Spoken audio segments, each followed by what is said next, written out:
This is American Rob from American Pancake, and what you're hearing, or who you're hearing in the background, is Lancaster, UK's post-punk trio, TV Face. And you're hearing the kind of scattershot, caustic, very feral, She Gets Old. I think it might be the third or fourth song that I've written about, track reviewed on American Pancake.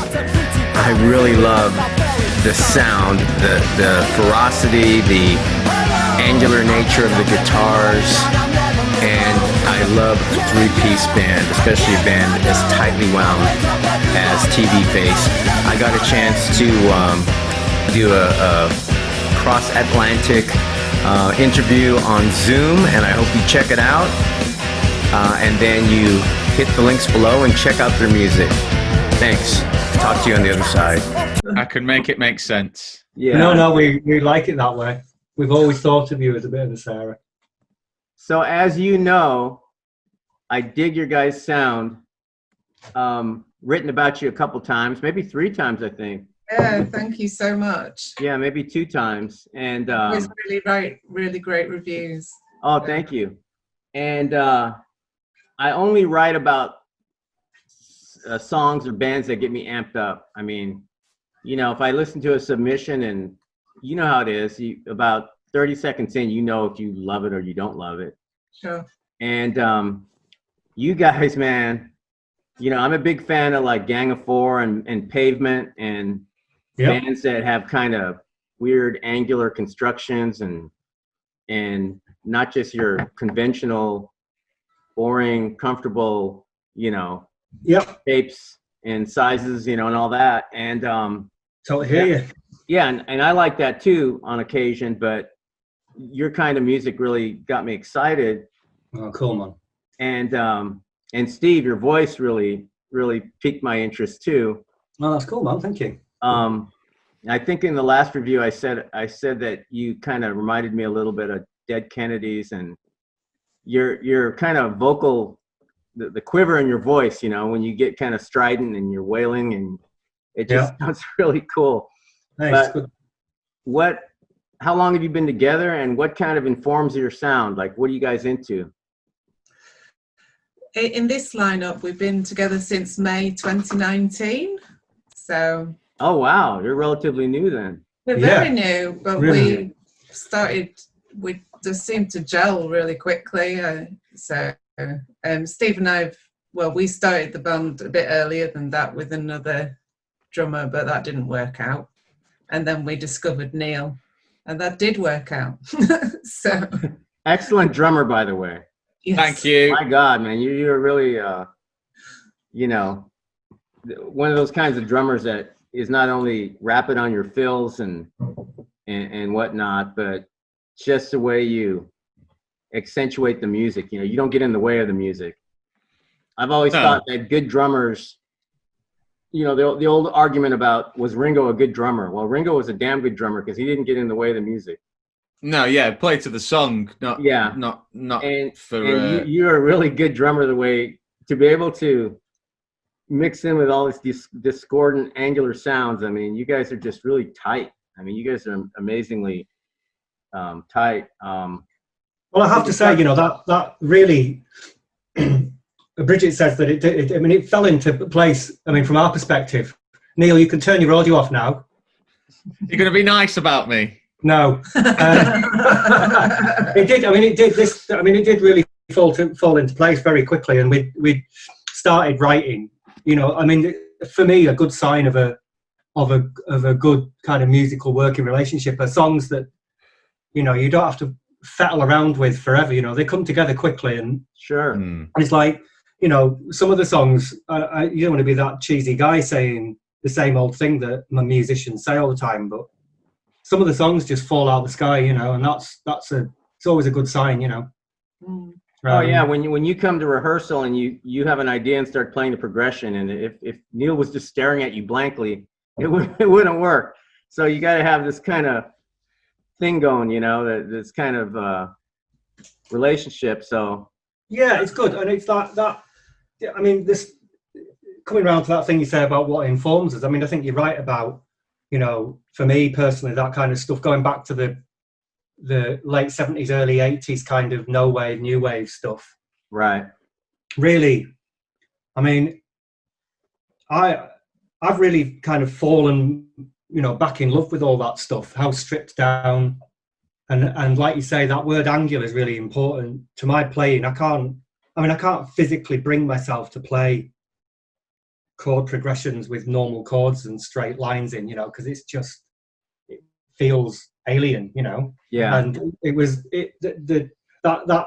that you kind of feel like you have a bit of a spiritual home with that stuff of the late 70s, early 80s, because I think that part of the early post-punk movement for me is just, I mean, it's still fresh. It's still completely fresh today, that stuff, you know. And you know, and it not just musically, but I mean, what they were singing about politically, the motivations. You know, that stuff hasn't changed. If anything, we're in a bigger pile of, you know, of shit than we were back then, you know. And and so lyrically, the stuff still gets me really excited, and you know, you can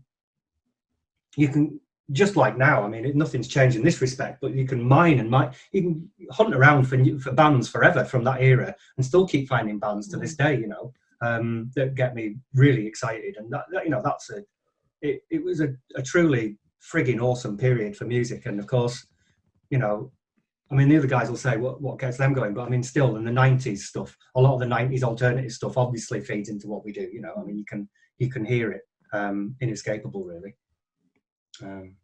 Well, I even, when I listen to your stuff, I don't know if you like them, but, you know, Sonic Youth, when you hear Thurston's guitar playing and the weird alternate tunings they did, Kim was brilliant.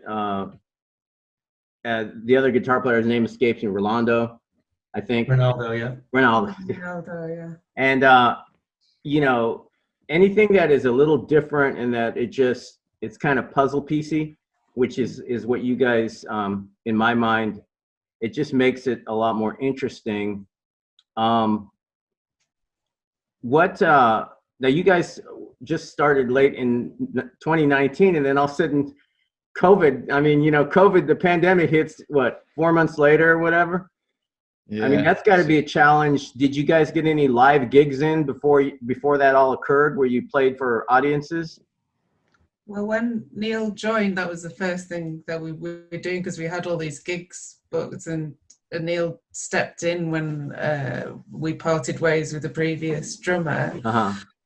And so we had several gigs last year, some good ones as well. We supported Brick Smith from the Fall, who used to be in the Fall, and we played like London and all around the UK. And then we just made this decision to record and release a song every month for the year 2020, you know, a few months before the pandemic hit and lockdown. So we were still sort of deciding what to do in early January, weren't like sort of late December, early January. Right. What are we going to do for 2020? Not realizing what was going to happen. Obviously, nobody knew. Are you guys in the same city, everybody, or? Yeah. Okay. It's barely a city, if we're honest. It's, yeah. What's the name? Where do you guys live? We're in Lancaster, in Lancaster. the northwest of England. It's like an hour north of Manchester. That tends to be a good pointer for people who are not from the UK. There's a really good blogger out of London, and he has a Facebook page and a podcast called Tuck Shop Community Radio, Jack Bacon. And he does a bunch of exploding head sessions. I'm not sure where it is. I know it's someplace called the Shacklefoot Arms, or I don't know. Oh, yeah. Yeah, and you guys should hook up with him when you can play again, because he puts on some crazy shows over there, and he's a really good guy. I'd love to get over to the UK in a couple of years, but I don't know what's going to happen with, you know, with the pandemic, or if we're going to get hit next year with a second wave or whatever. But it's really put a damper on music. I mean, it's a shame. Do you guys, when you said you were playing live, did you at that time already have a pretty good set, like a half hour of music or whatever? Or Easy, yeah, man. Yeah, it was, and we would, as January came round and we were starting to play. I guess, when was our last gig? February. Yes, it was. February. Yeah, I thought it was in November, but you're right. Well, our last gig was February. Our last gig was February, and we were already at that point where we were having to ditch songs, you know, and to get the set in, and yeah, and that'll only be infinitely more difficult when we get back to doing it, because, you know, the songs are stacking up and we keep going. We're very lucky. We managed to squeeze 2 rehearsals in about 3 weeks ago, and out of that we've managed to get the next 4 songs ready for recording, which we start week after next, you know. And yeah, it's crazy. We were scheduled to start recording the second EP the day lockdown hit. It has been mad, hasn't it? Absolutely mad. It's been a challenge, but in a way, because we've had this project that we decided we were going to do, we're now all quite determined to see it through to the end of the year, pandemic or no pandemic. Yeah. So, don't want to be defeated at all by it. It's exactly. Yeah. Just have to find a workaround, you know. Yeah, and so far I think we've managed, and one of the reasons for that is we were doing it ourselves, so we weren't reliant on recording studios or anything. We were like recording in cellars and cupboards under the stairs or whatever, and so it was still possible to do that in a slightly adapted form once lockdown hit. So in a way, unlike other people who might, you know, be reliant on going other places to record their stuff, because we're doing everything in-house, as it were. Yeah. You're achieving a good sound. It doesn't literally in-house. Well, I mean, yeah, it's been an uphill struggle, that whole, you know, recording ourselves and mixing. But, you know, you learn. There's no better way than learning straight on the job, is there? You take the control back and dig in, and you kind of, it's that thing about doing your working out in public. It can be a bit scary, but actually, we know what we want to sound like, and even if it sounds a bit, you know, not quite like what we want, it's as near as damn it, and it just gets better every time we record. And right, and you know, it is. I mean, it kind of is. It's a good exercise in practicing Zen, really, because you have to try and practice being at ease with it, because the turnaround is fast, the process is fast. You have to start to learn to trust yourself, you know, and that's hard, because being, you know, the average self-doubting musicians that, you know, well, me and Brigit are, not Neil. That's what Neil's role in the band is, other than playing drums, is carrying all the self-belief for the band. Okay, he's the positive one. Yeah. You can't all be like Billy Corgan and be an egomaniac, you know. So, so with because your music is so tightly wound, and you know, it's at a fast clip. It's just it's like a watch, you know, watch machinery. So, do you guys actually record together, almost like a live recording, kind of isolating it, or do you still track record? We're having to track. I mean, we're tracking because of the situation, and because the situation is what it is. We have to track, because we can't. For the second EP, especially, we couldn't be in the same space as each other. So, oh wow, that was complete. At that point, the UK had gone into complete household isolation. So I dropped the studio off at Neil's front door in a box with a set of instructions, and Neil set it up and recorded and to what we'd already put down. Wow. And then I picked it back up the next day, set the studio back up in our house, and then we recorded everything, and we tracked up our bits here, and then we just exchanged bits as we worked along. But and this is how we'll do the third EP. We just have, there is absolutely no choice. I mean, the other way of doing it was we'd gone to Manchester to rehearse because nowhere in Lancaster is allowing anybody in. But Manchester's just gone back into partial lockdown again. So, we work with what we've got, man. Yeah. Wow, just listening to your music, I can't imagine like you playing to a click track or something. I mean, it just sounds so like you'd have to play all together to get it to sound like that. It's amazing. You guys did a really good job. Are you, Neil? Are you like having to mic your own drum kit and everything, and just figure all that out? For the second EP, we did. Yeah. For the first EP, we set it all up together in Brigit's mum's cellar. Although, is that still off the record? I don't know. Not now, Neil.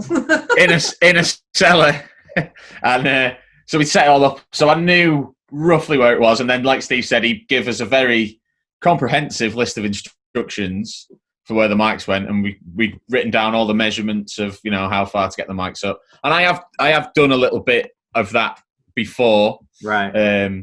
Sort of studio engineering and that, and a bit of mixing.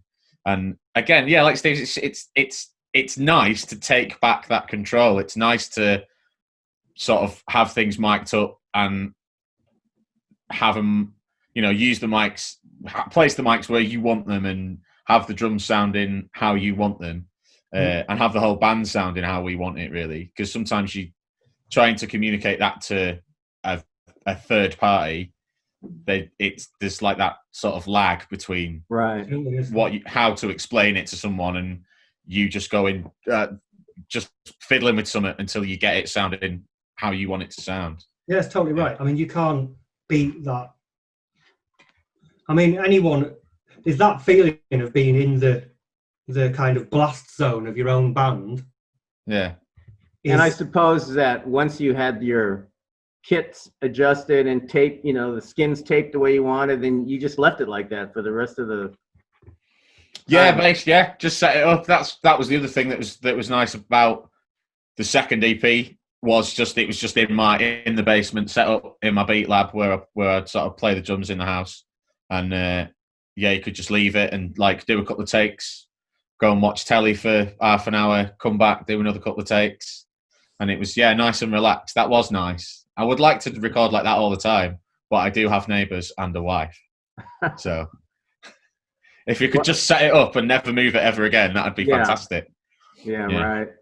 Well, I mean, I don't know what it's like where you are, Rob, but I mean, it's very different in Lancaster, because we said before, Lancaster is quite a small place. There's no opportunity to have your own, without spending a lot of money. There's no opportunity to have your own rehearsal space where it's just yours, So, and we would, that's kind of on our plans, really, because I think that would accelerate things, because, I think we've hit our stride, and we're kind of, I mean, I'm looking now that we're getting ready to record EP3, my head is starting to think about this, what equates to really the second album, already.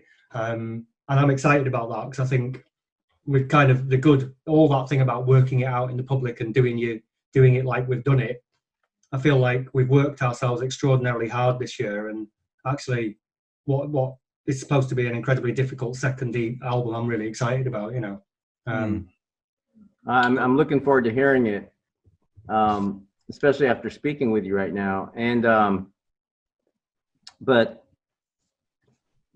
the 3-piece, my favorite when I used to play in bands and also listening to a lot of bands, I just love a 3-piece sound. There's nothing like it, I mean, it's just, it forces everybody to think about the space in between the sounds, instead of, I get submissions where every fucking piece of space is filled with something, and I don't care to hear that, Yeah. And so I think there's a lot of overproduction and in music, too much so. And And obviously 3-piece bands are going to, on their studio recordings, are going to add a layer here or there. That's fine, but I'm talking about just too much production. And everything I've heard you guys do so far is just spot on. I mean, it really works with this, with the genre you guys are, and the sound you're capturing. When we started this project, we were very clear that we just wanted to sound like we do in rehearsal, because we like how we sound. So we weren't going to do anything other than what it would sound like if you were standing in a room with us. So, and yeah, totally love 3 pieces. I think it's a great format. I can't imagine being in a band with any more members. Well, it's really funny, isn't it? I think about this all the time, because I have, in my many years of playing, you know, I've always played in 3 pieces. And it's that thing about, you know, the obvious next step for most three pieces, if they want to, you know, be a more grown up band, is to add that second guitarist, you know, which a lot of people do. And I mean, I love, say, a band like Television, who I really love, and I think that the way that they orchestrated the interplay between their 2 guitars is frigging amazing, you know. But it's like, as a 3-piece, you kind of have to do that on your own. Yeah. And it also makes it. I mean, I've always thought that Brigit's bass playing is quite like in many ways, is like a second guitarist, you know. So and it's that holding the bottom end down whilst acting like that, doing that interplay. You know, it's a cool approach, really. Yeah, and every 3-piece band I know, invariably the bassist ends up in some songs having to do chords. I mean, they just have to play some chords on their bass to kind of change it up. You mentioned Television, and you mentioned the bands from the proto-punkish area in the late 70s that still hold up. The Television definitely still holds up today. Yeah, it does. I mean, there's incredibly I was listening to Six Music the other day, and this song came on. I was like, this is fucking great. Who the fuck's this? I was like, holy shit, it's Television. You know, I was like, holy shit. And there's just, you know, there's these, you know, it's still, I said it before, it's still totally as relevant as it ever was, if not more. Some of those guitar lines are just so timeless, really, aren't they? Well, you could overdub some interplay with yourself on the next album. Well, you can, for sure, but it's that thing, isn't it? It's like when you come to do it live, then you're in a grind, aren't you? And actually, I mean, I'm not a purist. I don't think we have talked about this, haven't we? Because I remember, like Neil saying at the beginning of recording EP1, are we going to be purist about this, or are we going to let stuff? Are we going to do that? And my instinct is always just not to be a purist, but to kind of adhere to some kind of honesty about what you can do as a band. You know, sure. We are a 3-piece. It is our sound. This is what we do, and embrace the economy of it. I mean, the Minutemen, right? I mean, the Minutemen were. I mean, to talk about economy, they were an amazing band, because one of their manifesto points was econo. You know, to be economic with everything that you do, from, you know, from the way that you deal financially with what you do, but right the way through to your, you know, the honesty of your music, and the economy of it is really important. You know, it is, and ultimately, I like all kinds of music, and you know, Tom Petty, rest in peace. That was one of his things too with his band when they first started, was they wanted to sound on the record the same way they sound live. Did you ever see Tom Petty? I never got to see the man. Me neither, man. And I honestly, every time I listen to Tom Petty, which is actually quite more regular than I would admit to most people, and I always think, fuck, I can't wait to see Tom. And then I think, fuck, he's dead. Every time I forget he's dead all the time, because he's, again, it's it's a total cliche, but again, I still think his tunes are vital. I Oh, yeah. totally vital, Yeah. you know. And so it's easy to forget he's dead. Yeah. You know, it's like, thought I'd have really loved to have seen Tom Petty, man. Fuck. Neil, who informs you as a drummer? Are there any drummers from other bands that you want to mention that you kind of like when you were starting out, you know? Yeah, well, starting out, it was like drummers that I knew. So there was a guy, no one will know the other. There's a guy called Graham, and he was really fast and had really nice, crisp, little cheeky fills. So that was good. But like famous drummers, I suppose Todd Traynor, shellac drummer, and Dave Grohl. He's sort of pretty obvious. Is just a phenomenal drummer, and everything he plays on is amazing. He's a loud drummer, heavy-handed. Yeah. drummer. Yeah. Well, I mean that's part of it as well. I think if you're not hitting the drums like you mean it, that's the one thing I don't like about going and seeing bands is when you see a band and it's like, you know, you're in a gig and the drummer's just like that right through the whole, even when it's like, you know, you hit the chorus and they're still just like, you can't see my hands, just, you know, Yeah. not bothered. Like, play it like you mean it. And I think that's an important thing. And that is one of the things. One of the main points from all the drummers that I like is that they play the drums like they mean it, like they're there, and there's something vitally important that they're trying to sort of communicate with the drums, and that it's not they're not just there as sort of like a timekeeping 1, 2, 3, 4 thing in the back. That there's a certain urgency and it drives the music, and it, like we were saying about, you know, Ringo Starr being a good drummer because he played to the song. There's something doing that and having that conversation between the sort of the melodic parts of the song and the rhythmic parts of it.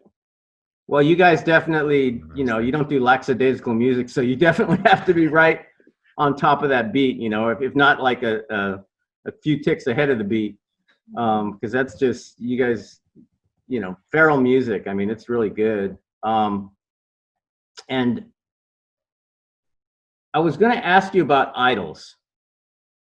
And the reason I was going to ask you about them, not that you sound like them at all, but there's certain bands that, for whatever reason, whether it's Mac DeMarco in kind of the psych pop, tropical punk sound, or it's Idols with what they do, or it's the name's escaping me, Arctic Monkeys. Everybody, 25% of the submissions copy one of those 3 people, so much so that they don't have their own sound. You know what I mean? I don't know if you noticed that, but when Idols got big, and it's starting to happen with, you know, some American outfits trying to sound like Idols, and it always bothers me. It always bothers me when everybody, instead of trying to be their own thing, and I think with the intensity of your sound, you know, you could say, well, they're kind of in that realm as far as being an intense band, but you guys don't sound like them. But boy, do I get a lot of people that sound like Idols. Yeah, I usually just don't write about them because I want a band to sound like the band, you know. I think a band can capture the imagination of a time, and then people who are starting out and they like them, they want to, you kind of imitate people when you start out playing, don't you? And that's true. You don't develop your identity necessarily first out of the, you know, the first song you ever wrote or whatever. I'm making assumptions about the people who are sending you them. Maybe they've been doing it for 20 years. Well, you can be inspired. Like I'll bring up Tom Petty again just because we talked about him. But Tom Petty was inspired by the Byrds and inspired by the Beach Boys a little bit, and he was inspired by the Beatles, and he was inspired by ELO. But he didn't sound like any of them.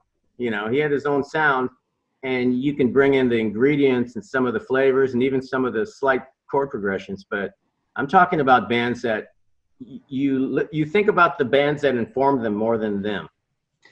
And Yeah, bad. it's a I don't know. I mean, I find it fascinating, and speaking to other musicians about how not only how they started, but how what motivates them.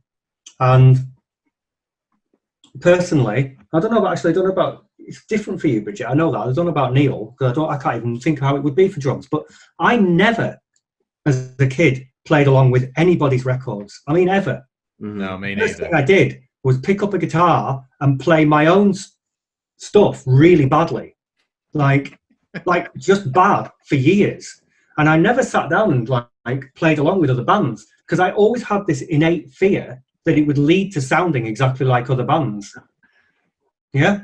Yeah, that's funny you say that because I dabble in music a little bit and not very good, but I have the same inclination my whole life where I want to write. I don't want to play. I don't enjoy seeing cover bands. Like a lot of people, they'll go get some drinks or whatever, and they'll go see the cover band on the street. I go, why do you want to see a cover band?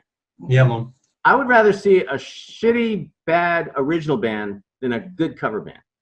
For sure. Yeah. There's just no reason to want to see Agreed. them. Yeah. We all concur with the cover band things. They're banned. Yeah. Cover bands are banned. Cover bands are banned. TV face. Yeah. It really frustrates me. I don't know what it's like in the US, but definitely in the UK that there's more of a market for covers bands for some reason. People would rather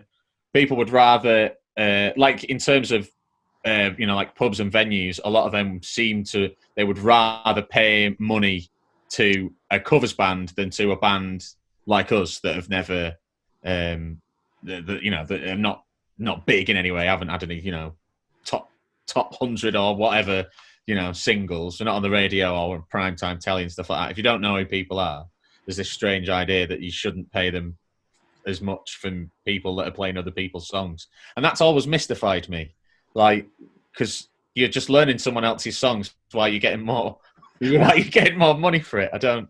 And I do understand it. It's because people like going drinking beer and hearing a song that they can sing along to. Yeah.